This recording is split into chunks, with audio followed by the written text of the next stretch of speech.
హనుమకొండ జిల్లా డీటీసీ పుప్పాల శ్రీనివాస్ కు సంబంధించిన ఇళ్లలో ఏసీబీ సోదాలు నిర్వహిస్తోంది.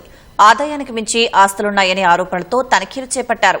మరింత సమాచారం మా ప్రతినిధి రవిచంద్రని అడిగి తెలుసుకుందాం. రవిచంద్ర, చెప్పండి, డీటీసీ శ్రీనివాస్ ఇళ్లలో ఏసీబీ సోదాలకు సంబంధించి తాజా సమాచారం ఏంటి? హన్మకొండలో డీటీసీగా పనిచేస్తున్నటువంటి పుప్పాల శ్రీ ఇంట్లో ఏసీబీ అధికారులు సోదాలు నిర్వహిస్తున్నారు. ఆదాయానికి మించి ఆస్తులు ఉన్నాయన్న ఆయన ఫిర్యాదులు అందిన నేపథ్యంలో బృందం మొత్తం 10 మంది ఏసీబీ అవినీతి అధికారుల బృందం ఈ ఉదయమే భీమారంలోని ఆయన నివాసానికి చేరుకున్నారు. మొత్తం 10 మంది సభ్యులు 10 మంది బృందం వాళ్ళ ఇంట్లో విస్తృతంగా సోదాలు నిర్వహిస్తున్నారు.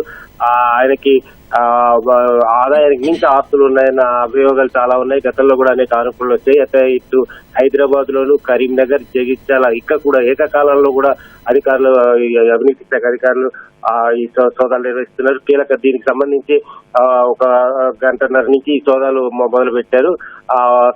ఆయన్ని కూడా ఆదాయానికి సంబంధించి ఇప్పటికే ప్రశ్నిస్తున్నారు. అలాగే కీలకమైనటువంటి పత్రాలు, ప్లాట్లు, ఇళ్ల స్థలాలు, తర్వాత ఇతర సంబంధించి కీలకమైన పత్రాలు స్వాధీనం చేసుకుని దాని గురించి విచారిస్తున్నారు.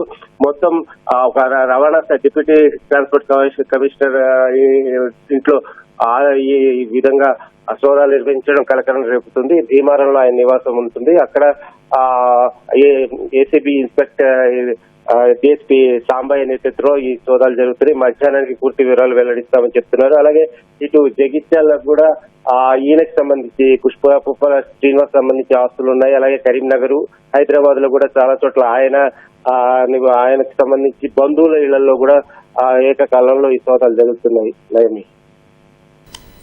రైట్, ధన్యవాదాలు రవిచంద్ర.